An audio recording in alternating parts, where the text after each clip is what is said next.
It's Raymond, your one-minute mentor. My message to you today is learning from your own mistakes takes way too long and is way too expensive and hurtful.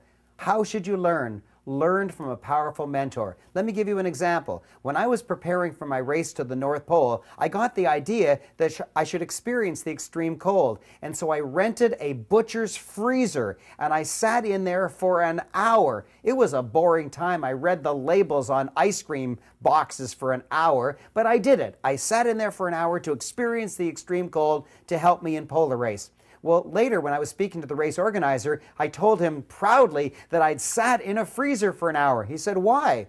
I said, "To experience the cold so I could get used to it." He said, "Raymond, I don't want you to experience the cold. I want you to dress appropriately so that you don't experience the cold." I didn't know. I tried something on my own. I learned from my own mistake, which was silly. If I'd only spoken to my mentor first, he would have said, "Don't go into the freezer, dress correctly." He said, "You're going to be in the extreme cold for a month. Who cares about an extra hour?"